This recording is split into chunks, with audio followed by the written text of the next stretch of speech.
ਸਤਿ ਸ਼੍ਰੀ ਅਕਾਲ ਜੀ, ਤੁਸੀਂ ਦੇਖ ਰਹੇ ਹੋ ਇੰਡੋਜ਼ ਟੀਵੀ ਆਸਟ੍ਰੇਲੀਆ ਤੇ ਮੈਂ ਹਾਂ ਗੁਰਕਬਾਲ ਸਿੰਘ।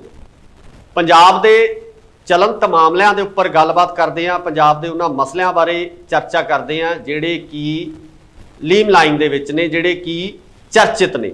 ਸੋ ਇਹਨਾਂ ਮਸਲਿਆਂ ਤੇ ਚਰਚਾ ਕਰਨ ਲਈ ਸਾਡੇ ਨਾਲ ਸੀਨੀਅਰ ਜਰਨਲਿਸਟ ਮਿੰਟੂ ਬਰਾੜ ਜੀ ਹੋਰੀ ਮੌਜੂਦ ਨੇ। ਆਸਟ੍ਰੇਲੀਆ ਤੋਂ ਸਾਡੇ ਨਾਲ ਹਰ ਹਫਤੇ ਜੁੜਦੇ ਨੇ। ਸੋ ਇੱਕ ਵਾਰ ਫੇਰ ਉਹਨਾਂ ਦਾ ਸਵਾਗਤ ਕਰਦੇ ਹਾਂ ਤੇ ਕਰਦੇ ਆ ਚਰਚਾ ਸ਼ੁਰੂ। ਮਿੰਟੂ ਜੀ, ਬਹੁਤ ਬਹੁਤ ਸਵਾਗਤ ਹੈ ਤੁਹਾਡਾ ਇੰਡੋਜ਼ ਟੀਵੀ ਤੇ। ਸਤਿ ਸ਼੍ਰੀ ਅਕਾਲ ਗੁਰਕਵਾਲ ਭਾਈ ਤੇ ਸਾਰੇ ਇੰਡੋਜ਼ ਦੇਖਣ ਵਾਲੇ ਦਰਸ਼ਕਾਂ ਨੂੰ ਵੀ ਬਹੁਤ ਪਿਆਰ ਭਰੀ ਸਤਿ ਸ਼੍ਰੀ ਅਕਾਲ। ਉਮੀਦ ਆ ਸਾਰੇ ਚੜ੍ਹਦੀ ਕਲਾ ਚ ਹੋਣਗੇ।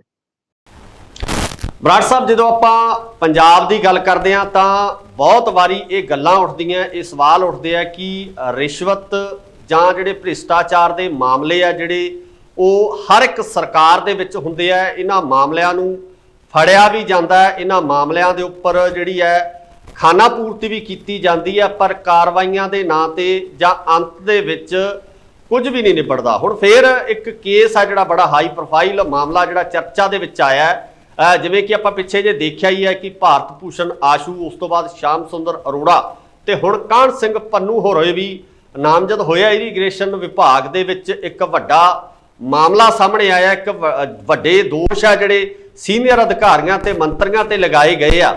ਸੋ ਕਿਵੇਂ ਦੇਖਦੇ ਹੋ ਤੁਸੀਂ ਇਸ ਮਾਮਲੇ ਨੂੰ? ਕਿਉਂਕਿ ਕਾਹਨ ਸਿੰਘ ਪੰਨੂ ਹੋਰਾਂ ਦੀ ਜਦੋਂ ਆਪਾਂ ਗੱਲ ਕਰਦੇ ਆ ਤਾਂ ਇਹਨਾਂ ਦੇ ਨਾਮ ਨੂੰ ਲੈ ਕੇ ਜਿਹੜਾ ਕਾਫੀ ਪਹਿਲਾਂ ਵੀ ਚਰਚਾ ਰਹੀ ਹੈ, ਕਿਉਂਕਿ ਉਹਨਾਂ ਦਾ ਕਿਰਦਾਰ ਹੈ ਜਿਹੜਾ ਇਹ ਦੱਸਿਆ ਜਾ ਰਿਹਾ ਸੀ ਕਿ ਸਾਫ਼ ਸੁਥਰੇ ਕਿਰਦਾਰ ਵਾਲੇ, ਸਾਫ਼ ਸੁਥਰੇ ਅਕਸ ਵਾਲੇ ਉਹ ਅਫਸਰ ਨੇ ਤੇ ਬੜੇ ਹੀ ਸਖਤ ਜਿਹੜਾ ਇਹਨਾਂ ਮਸਲਿਆਂ ਦੇ ਉੱਪਰ ਆਪਣਾ ਰਵੱਈਆ ਵੀ ਰੱਖਦੇ ਆ। ਸੋ ਇਸ ਮਾਮਲੇ ਦੇ ਵਿੱਚ ਰਿਟਾਇਰ ਹੋਣ ਤੋਂ ਬਾਅਦ ਉਹਨਾਂ ਦਾ ਉਲਝਣਾ, ਇਹ ਕਿਵੇਂ ਦੇਖਦੇ ਹੋ? ਇਸ ਬਾਰੇ ਤੁਹਾਡੀ ਕੀ ਰਾਏ ਹੈ?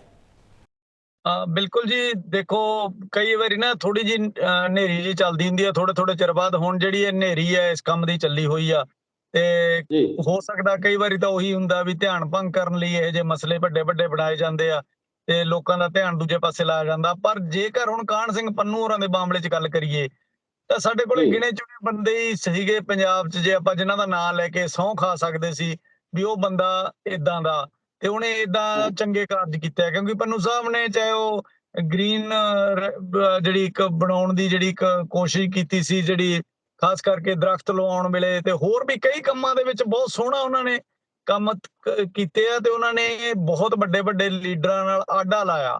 ਉਹ ਆਡਾ ਉਹਦੀ ਲੱਗਦਾ ਹੁੰਦਾ ਜਦੋਂ ਬੰਦਾ ਸਾਫ਼ ਸੁਥਰਾ ਹੋਵੇ। ਜੇ ਬੰਦਾ ਇਹਦੇ ਵਿੱਚ ਕੋਈ ਮੁਰੀ ਹੋਵੇ ਤਾਂ ਉਹ ਛੇਤੀ ਨਾ ਕਿਤੇ ਆਡਾ ਲਾਉਂਦਾ ਨਹੀਂ ਹੁੰਦਾ। ਪਰ ਹੁਣ ਜਿਹੜੀ ਗੱਲ ਨਿਕਲ ਕੇ ਸਾਹਮਣੇ ਆ ਰਹੀ ਆ ਤੇ ਉਹ ਕਿਤੇ ਨਾ ਕਿਤੇ ਫਿਰ ਸਾਡੇ ਲਈ ਉਹੀ ਆ ਗਈ ਜੀ ਵੀ ਅਸੀਂ ਬੱਚਿਆਂ ਨੂੰ ਉਦਾਹਰਨਾਂ ਕੀ ਦੇਵਾਂਗੇ? ਕਿਹੜਾ ਬੰਦਾ ਰਹਿ ਗਿਆ ਜਿਹਦੀ ਅਸੀਂ ਸਹੁੰ ਖਾ ਕੇ ਕਹਿ ਦਿਆਂਗੇ ਵੀ ਉਹੋ ਜਿਹਾ ਅਫਸਰ ਬਣਿਓ ਭਾਈ ਜਾਂ ਉਹੋ ਜਿਹੇ ਬਣਨ ਦੀ ਕੋਸ਼ਿਸ਼ ਕਰਿਓ। ਸੋ ਇਹ ਪਰ ਜੇ ਦੂਜੇ ਪਾਸੇ ਹੁਣ ਪੰਨੂ ਸਾਹਿਬ ਦਾ ਬਿਆਨ ਸੁਣਦੇ ਆ ਜਾਂ ਉਹ ਕਹਿੰਦੇ ਵੀ ਮੈਨੂੰ ਸਿਆਸੀ ਰੰਜਿਸ਼ 'ਚ ਫਸਾਇਆ ਜਾ ਰਿਹਾ। ਪਰ ਇਹ ਤਾਂ ਇੱਕ ਕਾਮਨ ਜੀ ਗੱਲ ਆ, ਇੱਕ ਕਾਮਨ ਜਾਂ ਗੱਲ ਹੈ ਤਾਂ ਅਰੋੜਾ ਸਾਹਿਬ ਵੀ ਕਹਿ ਰਹੇ ਆ ਤੇ ਦੂਜੇ ਆਪਣੇ ਜਿਹੜੇ ਵੀ ਫੜੇ ਗਏ ਆ ਸਾਰਿਆਂ ਨੇ ਕਿਹਾ ਜੀ ਇਹ ਇੱਕ ਸਿਆਸੀ ਬਦਲਾਖੋਰੀ ਆ। ਪਰ ਸੱਚ ਜਿਹੜਾ, ਜਾਂ ਤਾਂ ਸੱਚ ਸਾਡੀਆਂ ਕੋਰਟਾਂ ਜਾਂ ਸਾਡੀ ਪੁਲਿਸ ਜਾਂ ਸਾਡਾ ਜੋ ਵੀ ਸਰਕਾਰਾਂ ਜੇ ਸੱਚ ਲਿਆ ਦੇਣ ਤਾਂ ਵਧੀਆ। ਪਰ ਵੱਖਰੀ ਗੱਲ ਇਹ ਆ ਇੱਥੇ ਸੱਚ ਆਉਂਦਾ ਨਹੀਂ। ਆਪਾਂ 2 ਖਬਰਾਂ ਕਰਾਂਗੇ, 4-5 ਹਫ਼ਤੇ ਗੱਲ ਚੱਲੂਗੀ, 5-7 ਹਫ਼ਤਿਆਂ ਬਾਅਦ ਇਹ ਗੱਲਾਂ ਵਿੱਚੇ ਦੀ ਵਿੱਚੇ ਰੁਲ ਜਾਣਗੀਆਂ ਤੇ ਸੱਚ ਫੇਰ ਕਿਤੇ ਨਾ ਕਿਤੇ ਲੁਕ ਜੂਗਾ। ਨਹੀਂ, ਬਿਲਕੁਲ। ਜਿਵੇਂ ਹੁਣ ਭਾਰਤ ਭੂਸ਼ਣ ਆਸ਼ੂ ਤੇ ਕਾਰਵਾਈ ਹੋਈ ਹੈ, ਕਿਉਂਕਿ ਸ਼ੁਰੂਆਤ ਜਿਹੜੀ ਇਸ ਸਰਕਾਰ ਵੱਲੋਂ ਕੀਤੀ ਗਈ ਆ ਉਹ ਸ਼ੁਰੂਆਤ ਹੋਈ ਸੀ ਵਿਜੇ ਸਿੰਗਲਾ ਜਿਹੜੇ ਕਿ ਮਾਨਸਾ ਤੋਂ ਜਿੱਤੇ ਸਨ ਤੇ ਉਸ ਤੋਂ ਬਾਅਦ ਸਿਹਤ ਮੰਤਰੀ ਬਣੇ ਤੇ ਕਾਰਵਾਈ ਉਹਨਾਂ ਤੇ ਹੋਈ। ਉਹਨਾਂ ਨੂੰ ਜਿਹੜਾ ਹੈਗਾ ਮੰਤਰੀ ਮੰਡਲ ਚੋਂ ਬਾਹਰ ਦਾ ਰਸਤਾ ਵਿਖਾਇਆ ਗਿਆ, ਜੇਲ੍ਹ ਵੀ ਗਏ। ਉਸ ਤੋਂ ਬਾਅਦ ਜਿਹੜੀਆਂ ਅੱਗੇ ਨੰਬਰ ਲੱਗਦੇ ਗਏ, ਭਾਰਤ ਭੂਸ਼ਣ ਆਸ਼ੂ ਆਏ, ਸ਼ਾਮ ਸੁੰਦਰ ਅਰੋੜਾ ਆਏ ਤੇ ਹੁਣ ਕਾਹਨ ਸਿੰਘ ਪੰਨੂ ਹੋਰਾਂ ਦਾ ਨੰਬਰ ਲੱਗਿਆ। ਤੇ ਇਹਦੇ ਵਿੱਚ ਜਿਹੜੇ ਨਾਮ ਹੈ ਉਹ 2 ਮੰਤਰੀਆਂ ਦੇ ਕੈਬਨਿਟ, ਸਾਬਕਾ ਕੈਬਨਿਟ ਮੰਤਰੀਆਂ ਦੇ ਨਾਮ ਵੀ ਇਹਦੇ ਵਿੱਚ ਸ਼ਾਮਿਲ ਹੈ। ਸੋ ਮਿੰਟੂ ਜੀ, ਮੇਰਾ ਸਵਾਲ ਇਹ ਹੈ ਕਿ ਕਿਤੇ ਇਹ ਤਾਂ ਨਹੀਂ ਕਿ ਉਹਨਾਂ ਮੰਤਰੀਆਂ ਦੇ ਦਬਾਅ ਹੇਠ ਜਾਂ ਪ੍ਰੈਸ਼ਰ ਹੇਠ ਹੀ ਜਿਹੜੇ ਇਹ IAS ਅਧਿਕਾਰੀ ਹੈ ਜਾਂ ਹੇਠਲੇ ਅਧਿਕਾਰੀ ਉਹ ਇਸ ਤਰ੍ਹਾਂ ਦੀਆਂ ਕਾਰਵਾਈਆਂ ਨੂੰ ਅੰਜਾਮ ਦਿੰਦੇ ਆ? ਜਾਂ ਕਈ ਵਾਰੀ ਇਹ ਹੁੰਦਾ ਕਿ ਮੰਤਰੀ ਇਹਨਾਂ ਅਫਸਰਾਂ ਦੀ ਕੋਈ ਇਹੋ ਜਿਹੀ ਨਬਜ਼ ਹੈ ਜਿਹੜੀ ਉਹ ਆਪਣੇ ਹੱਥ 'ਚ ਦੱਬ ਲੈਂਦੇ ਆ ਵੀ ਜਾਂ ਤਾਂ ਭਾਈ ਇਸ ਪਾਸੇ ਆ ਜਾ ਤੇ ਨਹੀਂ ਫਿਰ ਆਹ ਚੀਜ਼ ਤੇਰੀ ਅਸੀਂ ਖੋਲ੍ਹਣ ਲੱਗੇ ਆ ਤੇ ਫਿਰ ਤੇਰੇ ਤੇ ਕਾਰਵਾਈ ਲਾਜ਼ਮੀ ਹੋਣੀ ਆ। ਕਿਤੇ ਐਡਾ ਤਾਂ ਨਹੀਂ ਲੱਗਦਾ ਕਿ ਪੰਨੂ ਹੋਰੀ ਕਿਸੇ ਇਸ ਤਰ੍ਹਾਂ ਦੀ ਕੜਿੱਕੀ 'ਚ ਫਸ ਗਏ ਹੋਣ ਤੇ ਉਸ ਸਮੇਂ ਉਹਨਾਂ ਨੂੰ ਇਹ ਜਿਹੜੀ ਕਾਰਵਾਈ ਨੂੰ ਅਮਲੀ ਰੂਪ ਦੇਣਾ ਪਿਆ ਹੋਵੇ? ਦੇਖੋ ਕੁੱਲ ਮਿਲਾ ਕੇ ਪੋਲਿਟਿਕਸ ਦੇ ਵਿੱਚ ਜਾਂ ਸਿਆਸਤ ਦੇ ਵਿੱਚ ਅਸੀਂ ਕਿਸੇ ਵੀ ਗੱਲ ਦੀ ਸ਼ੰਕਾ ਜ਼ਾਹਰ ਕਰ ਸਕਦੇ ਹਾਂ, ਕਿਉਂਕਿ ਸਿਆਸਤ ਚੀਜ਼ ਹੀ ਐਸੀ ਆ, ਸ਼ਹਿਮਾਤ ਦੀ ਖੇਡ ਆ। ਉਹ ਸ਼ਹਿਮਾਤ ਦੇ ਵਿੱਚ ਜਿੰਨਾ ਬੰਦਾ ਚੈੱਕ ਲਿਸਟਾਂ ਲਾ ਕੇ ਰੱਖ ਲੂਗਾ ਚਾਰ ਚੁਫੇਰੇ, ਓਨਾ ਹੀ ਉਹ ਅੱਗੇ ਵੱਧ ਸਕਦਾ। ਸੋ ਇਹ ਤਾਂ ਇੱਕ ਚਲਦੀ ਆਈ ਰੀਤ ਆ, ਤੇ ਉਸ ਰੀਤ ਦੇ ਤਹਿਤ ਦੁੱਖ ਇਸ ਗੱਲ ਦਾ ਲੱਗਦਾ ਵੀ ਇਹ ਰੀਤ ਚੱਲ ਰਹੀ ਹੈ ਸਦੀਆਂ ਤੋਂ, ਪਰ ਪਰਦੇ ਨਹੀਂ ਲੈਂਦੇ। ਹੁਣ ਜਿਵੇਂ ਮੈਂ ਤੁਹਾਨੂੰ ਦੱਸਿਆ ਵੀ 2 ਹਫ਼ਤੇ ਗੱਲ ਚੱਲੂਗੀ, ਗੱਲ ਚੱਲਦੀ 2 ਹਫ਼ਤੇ ਚੱਲੇ 10 ਚੱਲੇ, ਪਰ ਇਹਦਾ ਪਰਦਾ ਤਾਂ ਲਵੇ ਨਾ ਵੀ ਅਸਲ ਸੱਚਾਈ ਕੀ ਸੀ। ਤੁਸੀਂ ਮੈਨੂੰ ਹੁਣ ਤੱਕ ਦੱਸ ਦਿਓ ਵੀ 2G ਘੁਟਾਲੇ ਤੋਂ ਲੈ ਕੇ ਹੋਰ ਕਿੰਨੇ ਘੁਟਾਲੇ ਹੋਏ, ਉਹਨਾਂ 'ਚ ਕਲੀਨ ਚਿੱਟਾਂ ਮਿਲੀਆਂ, ਪਰ ਪਬਲਿਕਲੀ ਕਿੱਥੇ ਪਰਦੇ ਲਹੇ ਆ? ਕਿਹੜੀ ਰਿਪੋਰਟ ਆ ਜਿਹਨੇ ਪਬਲਿਕਲੀ ਕਲੀਅਰ ਕਰਤਾ ਜਾਂ ਸੈਟੀਸਫਾਈਡ ਕਰਤਾ ਵੀ ਹਾਂ ਜੀ ਨਹੀਂ ਇਹ ਤਾਂ ਐ ਨਹੀਂ ਹੋਇਆ? ਸੋ ਇਹ ਇੱਕ ਡਰਾਮੇ ਆ, ਲੋਕਾਂ ਦਾ, ਚੈਨਲਾਂ ਦਾ, ਆਮ ਜਨਤਾ ਦੇ ਧਿਆਨ ਆ ਜਿਹੜੇ ਪਾਸੇ ਕਰਨ ਲਈ। ਸੋ ਇਸ ਦੇ ਨਾਲ ਹੀ ਅਗਲੇ ਪਾਸੇ ਜਦੋਂ ਆਪਾਂ ਅਗਲੀ ਖਬਰ ਵੱਲ ਵਧਦੇ ਹਾਂ ਤਾਂ ਉਹਦੇ ਵਿੱਚ ਰਾਜਪਾਲ ਪੰਜਾਬ ਬਨਵਾਰੀ ਲਾਲ ਪੁਰੋਹਿਤ ਤੇ ਦੂਜੇ ਪਾਸੇ ਭਗਵੰਤ ਮਾਨ ਜਾਂ ਕਹਿ ਲਈਏ ਕਿ ਮੁੱਖ ਮੰਤਰੀ ਪੰਜਾਬ ਖੜੇ ਨਜ਼ਰ ਆਉਂਦੇ ਆ, ਕਿਉਂਕਿ ਪੇਚ ਉੱਥੋਂ ਪਿਆ ਸੀ ਜਦੋਂ ਰਾਸ਼ਟਰਪਤੀ ਪੰਜਾਬ ਦੀ ਫੇਰੀ ਤੇ ਆਉਂਦੇ ਆ ਤੇ ਮੁੱਖ ਮੰਤਰੀ ਭਗਵੰਤ ਮਾਨ ਹੋਰੀ ਪ੍ਰਚਾਰ ਕਰਨ ਵਾਸਤੇ ਗੁਜਰਾਤ ਦੇ ਵਿੱਚ ਹੁੰਦੇ ਨੇ ਤੇ ਰਾਜਪਾਲ ਦਾ ਇਹ ਬਿਆਨ ਆਉਂਦਾ ਹੈ ਕਿ ਪ੍ਰੋਟੋਕੋਲ ਦੇ ਹਿਸਾਬ ਨਾਲ ਮੁੱਖ ਮੰਤਰੀ ਦਾ ਇਸ ਸਮਾਗਮ ਦੇ ਵਿੱਚ ਸ਼ਾਮਲ ਹੋਣਾ ਲਾਜ਼ਮੀ ਬਣਦਾ ਸੀ, ਤੇ ਪਰ ਮੁੱਖ ਮੰਤਰੀ ਹੋਰੀ ਤਾਂ ਪ੍ਰਚਾਰ ਕਰਨ ਵਾਸਤੇ ਕੇਜਰੀਵਾਲ ਹੋਰਾਂ ਨਾਲ ਗੁਜਰਾਤ ਦੇ ਵਿੱਚ ਵਿਅਸਤ ਸੀ। ਤੇ ਹੁਣ ਫੇਰ ਇੱਕ ਪੇਚ ਫਸਿਆ, ਤੇ ਉਹ ਪੇਚ ਫਸਿਆ PAU ਪੰਜਾਬ ਐਗਰੀਕਲਚਰ ਯੂਨੀਵਰਸਿਟੀ ਦੇ ਵਾਈਸ ਚਾਂਸਲਰ ਨੂੰ ਲੈ ਕੇ ਉਹਨਾਂ ਦੀ ਨਿਯੁਕਤੀ ਕਰ ਦਿੱਤੀ ਗਈ ਸੀ, ਤੇ ਰਾਜਪਾਲ ਵੱਲੋਂ ਇਹ ਬਿਆਨ ਜਾਰੀ ਕਰ ਦਿੱਤਾ ਗਿਆ ਕਿ ਇਹਨਾਂ ਦੀ ਨਿਯੁਕਤੀ ਹੈ ਜਿਹੜੀ ਉਹ ਸੰਵਿਧਾਨਕ ਤੌਰ ਤੇ ਸਹੀ ਨਹੀਂ ਹੈ। ਇਹਦੇ ਬਾਰੇ ਕਿਵੇਂ ਦੇਖਦੇ ਹੋ ਇਹ ਮਸਲੇ ਨੂੰ? ਕਿਉਂਕਿ ਦਿੱਲੀ ਦੇ ਵਿੱਚ ਵੀ ਇਦਾਂ ਹੀ ਹੁੰਦਾ ਆਇਆ ਕਿ LG ਤੇ ਮੁੱਖ ਮੰਤਰੀ ਦਾ ਆਪਸੀ ਪੇਚ 'ਚ ਫਸਦਾ ਰਿਹਾ, ਤੇ ਹੁਣ ਪੰਜਾਬ ਦੇ ਵਿੱਚ ਵੀ ਉਦਾਂ ਦੇ ਹਾਲਾਤ ਹੀ ਬਣਦੇ ਨਜ਼ਰ ਆ ਰਹੇ ਆ। ਕੀ ਕਹਿਣਾ? ਦੇਖੋ ਅਸਲ ਗੱਲ ਤਾਂ ਇਹ ਹੁੰਦੀ ਆ ਵੀ ਜਦੋਂ ਤੁਸੀਂ ਕਿਸੇ ਪੋਲੀਟੀਕਲ ਪਾਰਟੀ ਨਾਲ ਸੰਬੰਧ ਰੱਖਦੇ ਹੁੰਦੇ ਹੋ, ਉਦੋਂ ਦੋਸ਼ ਪਰਦੋਸ਼ ਦੀ ਪ੍ਰਨੀਤੀ ਜਿਹੜੀ ਚੱਲਦੀ ਰਹਿੰਦੀ ਹੁੰਦੀ ਆ, ਪਰ ਜਦੋਂ ਤੁਸੀਂ ਕਿਸੇ ਸੰਵਿਧਾਨਿਕ ਅਹੁਦੇ ਤੇ ਆ ਕੇ ਬਹਿ ਜਾਂਦੇ ਹੋ, ਇੱਕ ਸਹੁੰ ਛਕ ਲੈਂਦੇ ਹੋ, ਉਹ ਸਹੁੰ ਖਾਣ ਤੋਂ ਬਾਅਦ ਤੁਸੀਂ ਇਹ ਕਿਵੇਂ ਕਹਿ ਸਕਦੇ ਹੋ ਵੀ ਮੈਂ ਫਲਾਨੀ ਪਾਰਟੀ ਦੇ ਫੇਵਰ 'ਚ ਕੋਈ ਗੱਲ ਕਰੂੰਗਾ? ਪਰ ਇੱਥੇ ਬੜਾ ਦੁੱਖ ਇਸ ਗੱਲ ਦਾ ਵੀ ਸੰਵਿਧਾਨਿਕ ਅਹੁਦਿਆਂ ਤੇ ਬੈਠੇ ਹੋਏ ਲੋਕ ਵੀ ਪਾਰਟੀ ਫੇਵਰ ਦੇ ਢੰਗ ਨਾਲ ਹੀ ਚੱਲਦੇ ਆ। ਹੁਣ ਜਦੋਂ ਸੈਂਟਰ ਦੇ ਵਿੱਚ BJP ਸਰਕਾਰ ਆ ਤੇ BJP ਸਰਕਾਰ ਹੀ ਗਵਰਨਰ ਕਿਸੇ ਵੀ ਸਟੇਟ ਤੇ ਲਾਉਂਦੀ ਆ, ਤੇ ਉਹ ਸਟੇਟ ਦੇ ਗਵਰਨਰ ਆ ਜਿਹੜੇ ਉਹ ਫਿਰ ਜਿੱਥੇ BJP ਦੀ ਸਰਕਾਰ ਨਹੀਂ ਹੈ ਉੱਥੇ ਫਿਰ ਉਹ ਦੂਜੀਆਂ ਸਰਕਾਰਾਂ ਦੇ ਲਈ ਉਹ ਢਿੱਕਾ ਸਾਹਿਬ ਬਣਨ ਦੀ ਪੂਰੀ ਕੋਸ਼ਿਸ਼ ਕਰਦੇ ਆ। ਤੇ ਜੇ ਹੁਣ ਅੱਜ ਇਹਨਾਂ ਨੇ ਬਿਆਨ ਦਿੱਤਾ ਵੀ ਭਾਈ ਗਲਤ ਤਰੀਕੇ ਨਾਲ ਪੰਜਾਬ ਗਵਰਨਮੈਂਟ ਨੇ ਜਿਹੜੀ ਇਹਨਾਂ ਦੀ ਨਾਮਜ਼ਦਗੀ ਕੀਤੀ ਹੈ, ਤਾਂ ਦੂਜੇ ਪਾਸੇ ਪੰਜਾਬ ਗਵਰਨਮੈਂਟ ਨੇ ਬਿਆਨ ਦੇਤਾ ਵੀ ਭਾਈ ਇਹ ਡਰਾਫਟ ਬਣ ਕੇ ਆਇਆ, ਜਿਵੇਂ ਸੈਂਟਰ ਸਰਕਾਰ ਕਹੀ ਜਾਂਦੀ ਆ ਉਹਦੇ ਮੋਹਰੇ ਆ ਗਵਰਨਰ, ਹੋਰ ਤਾਂ ਇਹਨਾਂ ਨੂੰ ਕੋਈ ਕੰਮ ਨਹੀਂ, ਆਹੀ ਕੰਮ ਆ, ਤੇ ਉਹ ਕਰੀ ਜਾਂਦੇ ਆ। ਸੋ ਕੁੱਲ ਮਿਲਾ ਕੇ ਜਿਹੜੇ ਲੋਕਤੰਤਰ ਦੀਆਂ ਅਸੀਂ ਗੱਲਾਂ ਕਰਦੇ ਹਾਂ ਨਾ ਵੀ ਦੁਨੀਆ ਦਾ ਵੱਡਾ ਲੋਕਤੰਤਰ ਹੈਗਾ, ਪਰ ਲੋਕਤੰਤਰ ਨੂੰ ਫਾਲੋ ਉੱਥੋਂ ਤੱਕ ਹੀ ਕੀਤਾ ਜਾਂਦਾ ਜਿੱਥੋਂ ਤੱਕ ਸਰਦਾ ਨਹੀਂ ਉਹਨਾਂ ਨੂੰ ਪਤਾ ਕੌਣ ਚੈਲੰਜ ਕਰੂਗਾ ਸਾਨੂੰ, ਕਿਹੜਾ ਬੰਦਾ ਅੱਗੇ ਲੜੂਗਾ। ਆਮ ਬੰਦਾ ਜਿਹੜਾ ਚੈਲੰਜ ਕਰਨ ਲਾਇਕ ਆ, ਜਿਹਨੂੰ ਗਿਆਨ ਆ ਵੀ ਕਿੱਥੇ ਚੈਲੰਜ ਹੋ ਸਕਦਾ, ਉਹਦੇ ਕੋਲੇ ਸੋਰਸਸ ਹੈ ਨਹੀਂ, ਉਹਦੇ ਕੋਲੇ ਪੈਸਾ ਹੈ ਨਹੀਂ, ਉਹਦੇ ਕੋਲੇ ਸਮਾਂ ਹੈ ਨਹੀਂ, ਉਹ ਕਿੱਥੇ ਜਾ ਕੇ ਲੜੂਗਾ, ਕੇਸ ਲੜੂਗਾ, ਕਿੱਥੇ ਇਹਨਾਂ ਨੂੰ ਚੈਲੰਜ ਕਰੂਗਾ? ਤੇ ਸਰਕਾਰਾਂ ਆਉਂਦੀਆਂ ਜਾਂਦੀਆਂ ਚੀਜ਼ਾਂ, ਸਰਕਾਰਾਂ ਦਾ ਤਾਂ ਪਤਾ ਹੀ ਨਹੀਂ ਹੁੰਦਾ ਕਦੋਂ ਇੱਕ ਦੂਜੇ ਨਾਲ ਹੱਥ ਮਿਲਾਉਣੇ ਪੈ ਜਾਣ, ਇਹਨਾਂ ਨੂੰ ਕਦੋਂ ਸਮਝੌਤੇ ਕਰਨੇ ਪੈ ਜਾਣ। ਸੋ ਇਹ ਗੱਲਾਂ ਸਮੇਂ ਦੀਆਂ ਥੋੜੀਆਂ ਜੀਆਂ ਚੀਜ਼ਾਂ, ਹੋਰ ਕੁਝ ਨਹੀਂ, ਸਮੇਂ ਨੂੰ ਪ੍ਰਭਾਵਿਤ ਕਰਨ ਵਾਲੀਆਂ।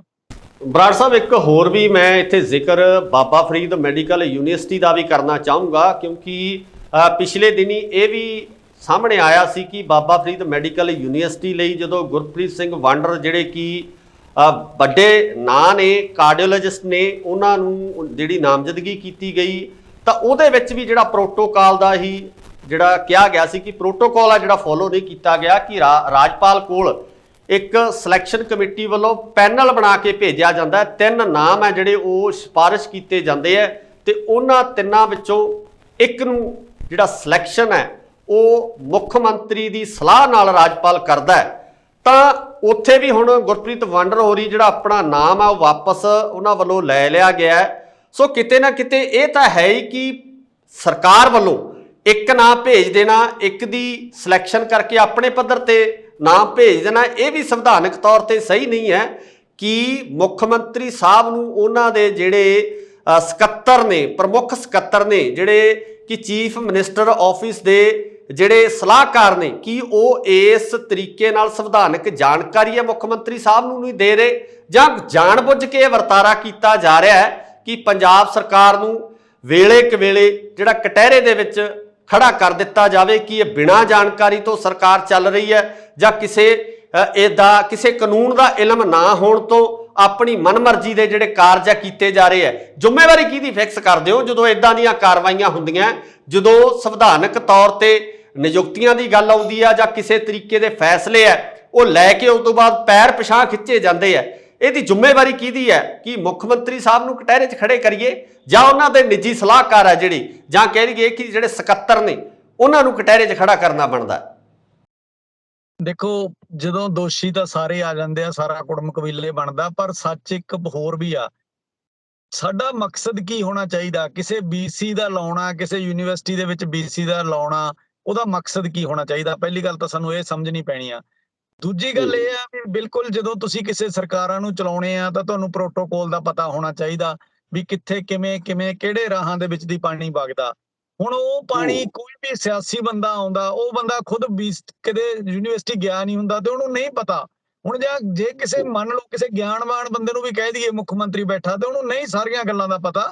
ਉਹਦੀਆਂ ਜਿਹੜੇ ਡਿਪਾਰਟਮੈਂਟ ਆ ਵੱਖਰੇ ਵੱਖਰੇ, ਉਹ ਡਿਪਾਰਟਮੈਂਟ ਹੀ ਇਹ ਤੈਅ ਕਰਦੇ ਆ ਵੀ ਭਾਈ ਆਹ ਚੀਜ਼ ਦਾ ਆਹ ਪ੍ਰੋਟੋਕੋਲ ਆ, ਏਦਾਂ ਕਰਕੇ ਕਰਨਾ। ਸੋ ਉਸ ਢੰਗ ਨਾਲ ਮੈਨੂੰ ਤਾਂ ਕਿਤੇ ਨਾ ਕਿਤੇ ਲੱਗ ਰਿਹਾ ਵੀ ਭਗਵੰਤ ਮਾਨ ਦੀ, ਜਿਵੇਂ ਆਪਾਂ ਪਹਿਲਾਂ ਵੀ ਕਹਿਣੇ ਆ ਵੀ ਉਹਨਾਂ ਨੂੰ ਕੁਝ ਸਮਝਿਆ ਨਹੀਂ ਜਾ ਰਿਹਾ। ਉਹਨਾਂ ਦੇ ਤਾਂ ਉੱਤੋਂ ਦੀ ਹੋ ਕੇ ਜਿਹੜੇ ਚਾਹੇ ਕੁਝ ਦਿੱਲੀ ਫੈਸਲੇ ਲੈ ਲੈਂਦੀ ਆ ਤੇ ਕੋਈ ਦਿੱਲੀ ਤੋਂ ਉੱਤੇ ਬੈਠੇ ਬੰਦੇ ਲੈ ਲੈਂਦੇ ਆ ਤੇ ਕੋਈ ਬਿਊਰੋਕਰੇਟ ਲੈ ਲੈਂਦੇ ਆ। ਉਹਨਾਂ ਨੂੰ ਇਸ ਗੱਲ ਦੀ ਜਿਹੜੀ ਚੀਜ਼ ਦਾ ਪਤਾ ਹੀ ਨਹੀਂ, ਤੇ ਜਦੋਂ ਪਤਾ ਲੱਗਦਾ ਤੇ ਉਦੋਂ ਸਾਰੀ ਦੀ ਸਾਰੀ ਗਾਜ ਆ ਉਹ ਮੁੱਖ ਮੰਤਰੀ ਤੇ ਡਿੱਗਦੀ ਆ ਵੀ ਭਾਈ ਭਗਵੰਤ ਮਾਨ ਦੋਸ਼ੀ ਆ, ਕਿਉਂਕਿ ਜਦੋਂ ਸਾਈਨ ਤਾਂ ਉਹਦੇ ਨਾਲ ਲੱਗਿਆ ਨਾ। ਸੋ ਕੁੱਲ ਮਿਲਾ ਕੇ ਜੇ ਤਾਂ ਦੇਖਿਆ ਜਾਵੇ, ਜੇ ਗੁਰਪ੍ਰੀਤ ਬਾਂਦਰ ਦੀ ਜਿਹੜੀ ਪੋਸਟਿੰਗ ਹੋਈ ਸੀ, ਮੈਨੂੰ ਨਹੀਂ ਲੱਗਦਾ ਜੇ ਕਿਸੇ ਵੀ ਬੰਦੇ ਨੂੰ ਪੁੱਛ ਲਈਏ, ਇੱਕ ਸਿੰਗਲ ਬੰਦੇ ਨੂੰ ਪੁੱਛ ਲਈਏ, ਉਹ ਕਹੂਗਾ ਉਹ ਗਲਤ ਹੋਈ ਸੀ, ਕਿਉਂਕਿ ਉਦੋਂ ਡਿਜ਼ਰਵਿੰਗ ਹੈ ਇਸ ਟਾਈਮ ਕੋਈ ਵੀ ਹਾਰਟ ਸਪੈਸ਼ਲਿਸਟ ਹੈ ਹੀ ਨਹੀਂ ਜਿਹੜਾ ਕਿ ਇੱਕ BC ਬਣਨ ਦੇ ਕਾਬਿਲ ਹੋਵੇ। ਉਹਨਾਂ ਦੇ ਮੁਕਾਬਲੇ 'ਚ ਜੇ 2 ਬੰਦੇ ਪੈਨਲ 'ਚ ਪਾਉਣੇ ਆ ਨਾ, ਜੇ ਅਸੀਂ 3 ਬੰਦੇ ਪੈਨਲ 'ਚ ਪਾ ਕੇ ਗੁਰਪ੍ਰੀਤ ਬਾਂਦਰ ਦਾ ਨਾਂ ਦਿੰਦੇ ਆ ਤਾਂ ਗੁਰਪ੍ਰੀਤ ਬਾਂਦਰ ਦਾ ਕੱਦ ਛੋਟਾ ਕਰਨਾ, ਫਿਰ ਗਧੇ ਦੇ ਗਲੇ ਦੀ ਕੀਮਤ ਕੋਈ ਨਹੀਂ ਹੈਗੀ। ਸੋ ਫੈਸਲਾ ਇਹ 'ਚ ਭਗਵੰਤ ਮਾਨ ਕਈ ਵਾਰੀ ਹੋ ਸਕਦਾ ਭਾਵੁਕ ਬਣਿਆ 'ਚ ਬਹਿ ਗਿਆ ਹੋਵੇ, ਉਹਨੂੰ ਐ ਲੱਗਾ ਹੋਵੇ ਵੀ ਗੁਰਪ੍ਰੀਤ ਬਾਂਦਰ ਦਾ ਨਾਂ ਆਇਆ ਤਾਂ ਇਹਨੂੰ ਕੌਣ ਚੈਲੰਜ ਕਰੂਗਾ, ਤੇ ਨਿਯੁਕਤ ਕਰਤਾ ਤੇ ਉਹ ਪ੍ਰੋਟੋਕੋਲ ਨਹੀਂ ਫੋਲੋ ਕੀਤਾ ਗਿਆ ਤੇ ਇਸ ਲਈ ਉਹ ਦੋਸ਼ੀ ਹੋ ਗਿਆ। ਪਰ ਕੁੱਲ ਮਿਲਾ ਕੇ ਫੈਸਲਾ ਗਲਤ ਨਹੀਂ ਸੀਗਾ ਗੁਰਪ੍ਰੀਤ ਵਾਲਾ। ਜੀ ਬਿਲਕੁਲ। ਹੁਣ ਜੇ ਆਪਾਂ ਇੰਟਰਨੈਸ਼ਨਲ ਪੱਧਰ ਦੀਆਂ ਖਬਰਾਂ ਦੀ ਚਰਚਾ ਕਰੀਏ, ਜੇ ਆਸਟ੍ਰੇਲੀਆ ਦੀ ਗੱਲ ਕਰੀਏ ਤਾਂ ਵਿਕਟੋਰੀਆ ਦੇ ਵਿੱਚ ਹੜ੍ਹਾਂ ਦੀ ਮਾਰ ਇੱਕ ਵਾਰ ਫੇਰ ਆਸਟ੍ਰੇਲੀਆ ਦੇ ਲੋਕਾਂ ਦੇ ਪੈਦੀ ਨਜ਼ਰ ਆ ਰਹੀ ਹੈ ਤੇ ਦੱਸਿਆ ਜਾ ਰਿਹਾ ਕਿ ਸਾਊਥ ਆਸਟ੍ਰੇਲੀਆ ਵੀ ਜਿਹੜਾ ਇਸ ਲਪੇਟੇ ਦੇ ਵਿੱਚ ਆ ਸਕਦਾ। ਸੋ ਬਰਾੜ ਸਾਹਿਬ, ਕੀ ਸਥਿਤੀ ਆ, ਕਿੱਦਾਂ ਦੇ ਹਾਲਾਤ ਨੇ ਤੇ ਸਰਕਾਰੀ ਤੌਰ ਤੇ ਕਿੱਦਾਂ ਦੀਆਂ ਚੇਤਾਵਨੀਆਂ ਜਾਰੀ ਹੋਈਆਂ ਨੇ, ਜ਼ਰੂਰ ਇੱਕ ਵਾਰੀ ਸਾਂਝੀ ਕਰੋ। ਬਿਲਕੁਲ ਜੀ, ਦੇਖੋ 6-7 ਦੇ ਵਿੱਚ ਬੜਾ ਸੋਕਾ ਝੱਲਿਆ ਤੇ ਉਦੋਂ ਬਾਅਦ ਪਹਿਲਾਂ ਉਦੋਂ 4-5 ਦੇ ਵਿੱਚ ਬੜੇ ਹੜ੍ਹ ਆਏ ਸੀ। ਸੋ ਇਹ ਇੱਕ ਨਾ ਆਸਟ੍ਰੇਲੀਆ ਦਾ ਇੱਕ ਸਰਕਲ ਜਾ ਤੇ ਉਹ ਸਰਕਲ ਐਤਕੀ ਫੇਰ ਪੂਰਾ ਹੋ ਰਿਹਾ ਵੀ ਜਿਹੜੇ ਡੈਮ ਦੀ ਕਪੈਸਿਟੀ ਅੱਗੇ ਅਸੀਂ ਸੁਣਦੇ ਵੀ ਐਤਕੀ 60% ਡੈਮ ਭਰਿਆ, 50 ਭਰਿਆ। ਐਤਕੀ ਜਿੰਨੇ ਡੈਮ ਆ ਆਸਟ੍ਰੇਲੀਆ ਦੇ ਤੇ ਉਹ 106-7 ਕਈ ਤਾਂ 115% ਭਰ ਗਏ।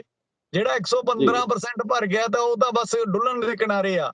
ਸੋ ਉਸੇ ਤਹਿਤ ਹੀ ਵਿਕਟੋਰੀਆ ਦੇ ਸ਼ੈਫਟਨ ਇਲਾਕੇ ਦੇ ਵਿੱਚ ਕਾਫੀ ਨੁਕਸਾਨ 2 ਦਿਨਾਂ ਤੋਂ ਹੋਇਆ ਤੇ ਉਹਦੇ ਨਾਲ ਬਹੁਤ ਸਾਰੇ ਜ਼ਿਮੀਂਦਾਰ ਵੀ ਪ੍ਰਭਾਵਿਤ ਹੋਏ, ਫਸਲਾਂ ਪ੍ਰਭਾਵਿਤ ਹੋਈਆਂ, ਘਰਾਂ 'ਚ ਵੀ ਪਾਣੀ ਵੜਿਆ ਤੇ ਹੁਣ ਇਹ ਇੱਕ ਜਿਹੜਾ ਪਾਣੀ ਦਾ ਵਹਾਅ ਉਹ ਗਾਂ ਸਾਊਥ ਆਸਟ੍ਰੇਲੀਆ ਵੱਲ ਨੂੰ ਆਉਂਦਾ ਤੇ ਸਾਊਥ ਆਸਟ੍ਰੇਲੀਆ ਵਾਲੇ ਅਕਸਰ ਹੀ ਇਹ ਗੱਲਾਂ ਕਰਦੇ ਸੁਣੇ ਜਾਂਦੇ ਸੀ ਵੀ ਦਸੰਬਰ ਮਹੀਨਾ ਤੈਅ ਕਰੂਗਾ ਸਾਊਥ ਆਸਟ੍ਰੇਲੀਆ ਨੂੰ ਵੀ ਇੱਥੇ ਕਿੰਨਾ ਪਾਣੀ ਆਉਂਦਾ, ਕਿਉਂਕਿ ਦਸੰਬਰ ਮਹੀਨੇ ਤੱਕ ਸਾਰਾ ਪਾਣੀ ਗਾਂ ਵੱਧਦਾ ਇੱਥੋਂ ਤੱਕ ਪਹੁੰਚੂਗਾ। ਸੋ ਸਾਊਥ ਆਸਟ੍ਰੇਲੀਆ 'ਚ ਵੀ ਵਾਰਨਿੰਗ ਇਸ਼ੂ ਹੋ ਚੁੱਕੀ ਹੈ। ਬਹੁਤ ਸਾਰੇ ਏਰੀਆ ਦੇ ਵਿੱਚ ਉਹਨਾਂ ਨੂੰ ਕਿਹਾ ਗਿਆ ਵੀ ਰੈਨਮਾਰਕ ਖਾਸ ਕਰਕੇ ਨੀਮਾ ਏਰੀਆ ਪੈਂਦਾ, ਉੱਥੇ ਹਰ ਵਾਰੀ ਏਦਾਂ ਹੁੰਦਾ ਆਇਆ ਤੇ ਉਹਨਾਂ ਨੂੰ ਵੀ ਕਿਹਾ ਗਿਆ ਵੀ ਭਾਈ ਆਪਦਾ ਧਿਆਨ ਰੱਖਿਆ ਜਾਵੇ, ਹੁਣੇ ਜਿਹੜੇ ਉਹਦੀ ਇੰਤਜ਼ਾਮ ਕਰ ਲਏ ਜਾਣ ਇਸ ਸਮੇਂ ਨੂੰ ਨਜਿੱਠਣ ਲਈ। ਪਰ ਇਸ ਟਾਈਮ ਜਿਹੜੀ ਮਾਰ ਆ, ਪਾਣੀ ਦੀ ਮਾਰ, ਜੇ ਸੋਕੇ ਦੀ ਮਾਰ ਰਹੀ ਆ ਕਿਸੇ ਵੇਲੇ ਤਾਂ ਹੁਣ ਇਸ ਟਾਈਮ ਪਾਣੀ ਦੀ ਮਾਰ ਆ ਉਹ ਜ਼ੋਰਾਂ ਸ਼ੋਰਾਂ ਦੇ ਉੱਤੇ ਜਿਹੜੀ ਆਸਟ੍ਰੇਲੀਆ ਦੇ ਉੱਤੇ ਮੰਡਰਾ ਰਹੀ ਆ। ਸੋ ਬਰਾੜ ਸਾਹਿਬ, ਜਿਹੜਾ ਕਿਸ ਤਰ੍ਹਾਂ ਦੇ ਬਚਾਅ ਕਾਰਜ ਹੈ ਜਿਹੜੇ, ਜਾਂ ਕਿਹੜੇ ਇਲਾਕਿਆਂ ਨੂੰ ਖਾਲੀ ਕਰਨ ਦੀ ਗੱਲ ਕੀਤੀ ਗਈ ਹੈ, ਕੋਈ ਇਦਾਂ ਵੀ ਹੈ ਕਿ ਜਿਹੜੇ ਕਿਸਾਨ ਜਾਂ ਆਪਾਂ ਕਹਿ ਲਈਏ ਜਿਹੜੇ ਸਾਡੇ ਪੰਜਾਬੀ ਭਰਾ ਜਿਹੜੇ ਕਿ ਉੱਥੇ ਕਿਸਾਨੀ ਕਰਦੇ ਆ, ਤੁਸੀਂ ਵੀ ਇਸੇ ਕਿੱਤੇ ਨਾਲ ਸੰਬੰਧਿਤ ਹੋ, ਫਸਲਾਂ ਦਾ ਵੀ ਨੁਕਸਾਨ ਹੈ ਜਿਹੜਾ ਉਹ ਹੋ ਸਕਦਾ ਜਾਂ ਹੋਇਆ? ਬਿਲਕੁਲ ਜੀ, ਹੁਣ ਦੇਖੋ ਮੈਂ ਕੱਲ ਹੀ ਦੇਖ ਰਿਹਾ ਸੀ ਇੱਕ ਰਿਪੋਰਟ, ਤਾਂ ਸ਼ੈਪਟਨ ਏਰੀਏ ਦੇ ਵਿੱਚ ਜਿਹੜਾ ਐਪਰੀਕੋਟ ਹੁਣ ਇਸ ਟਾਈਮ ਬਹੁਤ ਜ਼ਿਆਦਾ ਫਲ ਚੱਕੀ ਖੜਾ, ਤੇ ਉਹਨੂੰ ਪਾਣੀ ਦੀ ਇੱਕ ਲਿਮਟ ਲੋੜ ਆ, ਨਾ ਕਿ ਉਹਦੇ ਚ ਗੋਡੇ ਪਾਣੀ ਖੜਾਉਣ ਦੀ ਲੋੜ ਸੀ। ਸੋ ਇਸ ਕਰਕੇ ਫਸਲਾਂ ਦਾ ਨੁਕਸਾਨ ਵੀ ਆਉਣ ਵਾਲੇ ਦਿਨਾਂ 'ਚ, ਜਿਹੜਾ ਹੜ੍ਹ ਨੇ ਜਿਹੜੇ ਥਾਵਾਂ ਤੇ ਪਾਣੀ ਖੜਾਤਾ, ਉਹ ਚਾਹੇ ਬਾਗਬਾਨੀ ਵਾਲੇ ਆ, ਜਿਹੜੀਆਂ ਤਾਂ ਛੋਟੀਆਂ ਫਸਲਾਂ ਉਹ ਤਾਂ ਤਬਾਹ ਹੋ ਹੀ ਜਾਂਦੀਆਂ, 5 ਦਿਨ ਪਾਣੀ ਖੜ ਜੇ ਖਤਮ ਹੋ ਜਾਂਦੀਆਂ, ਤੇ ਪਰ ਜਿਹੜੀਆਂ ਬਾਗਬਾਨੀ ਵਾਲੀਆਂ ਫਸਲਾਂ, ਬਾਗਬਾਨੀ ਦੀ ਫਸਲ ਤੇ ਵੀ 5-7 ਦਿਨ ਖੜਿਆ ਪਾਣੀ, ਉਹਦਾ ਅਸਰ ਉਹਦੀਆਂ ਫਸਲਾਂ ਤੇ ਪੈਣਾ। ਸੋ ਇਸ ਕਰਕੇ ਅਸਰ ਤਾਂ ਪੈ ਚੁੱਕਿਆ। ਜਿਹੜੀ ਵਾਰਨਿੰਗ ਦੀ ਗੱਲ ਆ, ਵਾਰਨਿੰਗ ਦੀ ਗੱਲ ਹਜੇ ਮਾਰਕ ਕਰਕੇ ਪ੍ਰੋਪਰ ਨਹੀਂ ਦਿੱਤੀ, ਪਰ ਕੁੱਲ ਮਿਲਾ ਕੇ ਜਿਹੜੇ ਅਲਰਟ ਆ ਉਹ ਜਾਰੀ ਹੋ ਗਏ ਆ, ਤੇ ਥੋੜੇ ਦਿਨਾਂ 'ਚ ਜਿਹੜੀਆਂ ਅਪਡੇਟਸ ਆਉਣਗੀਆਂ ਉਵੇਂ ਆਪਾਂ ਸਰੋਤਿਆਂ ਨਾਲ, ਦਰਸ਼ਕਾਂ ਨਾਲ ਸਾਂਝੀਆਂ ਕਰ ਦਾਂਗੇ। ਲਾਸਟ ਸਵਾਲ ਕਰਨ ਲੱਗਿਆ ਜੀ, ਮੇਰੇ ਦਿਮਾਗ 'ਚ ਚੱਲ ਰਿਹਾ ਸੀ ਕਿ ਆਸਟ੍ਰੇਲੀਆ ਦੇ ਕਿਸਾਨਾਂ ਨੂੰ ਵੀ ਮੁਆਵਜ਼ੇ ਮਿਲਦੇ ਆ ਕਿ ਇਸ ਤਰ੍ਹਾਂ ਦੀ ਜਿਹੜੀ ਕੁਦਰਤੀ ਮਾਰ ਜਦੋਂ ਫਸਲਾਂ ਦੇ ਉੱਤੇ ਪੈਂਦੀ ਹੈ, ਜਿਵੇਂ ਪੰਜਾਬ ਦੇ ਵਿੱਚ ਸਰਕਾਰ ਤੈਅ ਕਰਦੀ ਹੈ ਕਿ ਕਿਹੜੀ ਫਸਲ ਨੂੰ ਕਿੰਨਾ ਮੁਆਵਜ਼ਾ ਦਿੱਤਾ ਜਾਣਾ, ਇਸ ਤਰ੍ਹਾਂ ਦੀ ਪ੍ਰੋਵੀਜ਼ਨ ਆਸਟ੍ਰੇਲੀਆ ਵਿੱਚ ਵੀ ਹੈ ਕਿ ਕਿਸਾਨੀ ਨੁਕਸਾਨ ਹੋਇਆ, ਫਸਲਾਂ ਦਾ ਨੁਕਸਾਨ ਹੋਇਆ ਤਾਂ ਕੋਈ ਸਹਾਇਤਾ ਰਾਸ਼ੀ ਹੈ ਜਿਹੜੀ ਉਹ ਜਾਰੀ ਕੀਤੀ ਜਾਂਦੀ ਹੈ? ਬਿਲਕੁਲ ਜੀ, ਹੁੰਦਾ ਸਾਰੇ ਕੁਝ ਦੇ ਹੀ ਆ, ਤੇ ਪਰ ਹੁੰਦਾ ਉਹੀ ਮਜ਼ਾਕ ਜਿਹਾ ਹੀ ਆ ਥੋੜਾ ਜਿਹਾ, ਤੇ ਪਰ ਕਿਸੇ ਨਾ ਕਿਸੇ ਸਿੱਧੇ ਰੂਪ 'ਚ ਜਿਵੇਂ ਇੰਟਰਸਟ ਛੱਡ ਦਿੱਤੇ ਜਾਂਦੇ ਆ ਜ਼ਿਮੀਂਦਾਰਾਂ ਨੂੰ ਟੈਕਸ ਦੇ ਵਿੱਚ ਰਿਲੀਫ ਦੇ ਦਿੱਤੀ ਜਾਂਦੀ ਆ, ਹੋਰ ਇਦਾਂ ਦੇ ਨਿੱਕੇ ਢੰਗ ਨਾਲ ਉਹਨਾਂ ਨੂੰ ਦਿੱਤੀ ਜਾਂਦੀ ਆ। ਪਰ ਜੇ ਵੱਡੇ ਢੰਗ ਨਾਲ ਦੇਖੀਏ, ਜਿਵੇਂ ਐਤਕੀ ਅੰਗੂਰਾਂ ਦੀ ਕੁਝ ਵੈਰਾਈਟੀਆਂ ਜਿਹੜੀਆਂ ਉਹ ਸਰਕਾਰ ਨੇ ਮਨਾ ਕਰਤੀਆਂ, ਜਾਂ ਵਪਾਰੀਆਂ ਨੇ ਮਨਾ ਕਰਤੀਆਂ ਚੱਕਣ ਤੋਂ, ਚਾਈਨਾ ਨਾਲ ਰਿਲੇਸ਼ਨ ਖਰਾਬ ਹੋਣ ਕਾਰਨ, ਤਾਂ ਉਹਦੇ ਲਈ ਹੁਣ ਸਾਨੂੰ ਜਿਹੜੀ ਆਫਰ ਮਿਲੀ ਹੈ, 1 ਹੈਕਟਰ ਦੇ $1200 ਦੀ ਮਿਲੀ ਹੈ ਵੀ ਤੁਹਾਨੂੰ ਅਸੀਂ ਦੇ ਦਾਂਗੇ, ਪੱਟ ਕੇ ਨਵੇਂ ਲਾ ਦਿਓ। ਜੇ ਪੱਟ ਕੇ ਨਵੇਂ ਲਾਉਣੇ ਆ, ਸਾਨੂੰ $10-15,000 ਦਾ ਖਰਚਾ ਕਿੱਲੇ ਦਾ, ਤੇ ਉਦੋਂ ਬਾਅਦ ਸਾਡਾ ਜਿਹੜਾ 3 ਸਾਲ ਵੇਟਿੰਗ ਆ, ਘੱਟੋ ਘੱਟ ਤੀਜੇ ਸਾਲ ਉਹਨਾਂ ਫਲ ਆਉਣ ਲਾਊ, ਤੇ ਪਰ ਉਹ ਸਾਨੂੰ ਮਜ਼ਾਕ ਦੇ ਤੌਰ ਤੇ $1200 ਹੈਕਟਰ ਦਾ ਦੇ ਰਹੇ, ਯਾਨੀ ਕਿ $500 ਕਿੱਲੇ ਦਾ ਦੇਣ ਦੀ ਉਹਨਾਂ ਨੇ ਆਫਰ ਕੀਤੀ ਆ। ਸੋ ਇਹਦਾ ਜਿੱਥੇ ਮਰਜ਼ੀ ਤੁਰ ਜਾਓ ਜੀ, ਕਿਸਾਨ ਤੇ ਤਾਂ ਉਹੀ ਹਾਲਤ ਹੀ ਆ। ਸੋ ਬਹੁਤ ਧੰਨਵਾਦ ਬਰਾੜ ਸਾਹਿਬ, ਤੁਸੀਂ ਆਪਣੇ ਕੀਮਤੀ ਸਮੇਂ 'ਚੋਂ ਸਮਾਂ ਦਿੱਤਾ ਹੈ, ਸਾਰੀ ਜਾਣਕਾਰੀ ਇੰਡੋਜ਼ ਟੀਵੀ ਦੇ ਦਰਸ਼ਕਾਂ ਨਾਲ ਸਾਂਝੀ ਕੀਤੀ। ਉਮੀਦ ਕਰਦੇ ਹਾਂ ਕਿ ਇਸੇ ਤਰ੍ਹਾਂ ਤੁਹਾਡੇ ਨਾਲ ਲਗਾਤਾਰ ਪ੍ਰੋਗਰਾਮ ਕਰਦੇ ਰਵਾਂਗੇ, ਤੇ ਦਰਸ਼ਕ ਹੈ ਜਿਹੜੇ ਜ਼ਰੂਰ ਇਸ ਜਾਣਕਾਰੀ ਦਾ ਲਾਹਾ ਵੀ ਲੈਣਗੇ ਤੇ ਸਿਆਸੀ ਮਸਲਿਆਂ ਨੂੰ ਸਮਝਣ ਦੀ ਜਿਹੜੀ ਕੋਸ਼ਿਸ਼ ਹੈ ਉਹ ਕਰਦੇ ਰਹਿਣਗੇ। ਬਹੁਤ ਧੰਨਵਾਦ ਜੀ। ਬਹੁਤ ਧੰਨਵਾਦ ਜੀ, ਤੇ ਮਾਫੀ ਚਾਹਾਂਗਾ ਅੱਜ ਭਰੇ ਬਾਜ਼ਾਰ 'ਚੋਂ ਮੈਨੂੰ ਇਹ ਸਾਰਾ ਕਰਨਾ ਪਿਆ, ਪਰ ਕੋਸ਼ਿਸ਼ ਕਰਾਂਗੇ ਅਗਾਂਹ ਤੋਂ ਟਾਈਮ ਸਿਰ ਜਿਹੜਾ ਸਟੂਡੀਓ 'ਚੋਂ ਕਰ ਸਕੀਏ। Thank you so much. ਸ਼ੁਕਰੀਆ ਜੀ।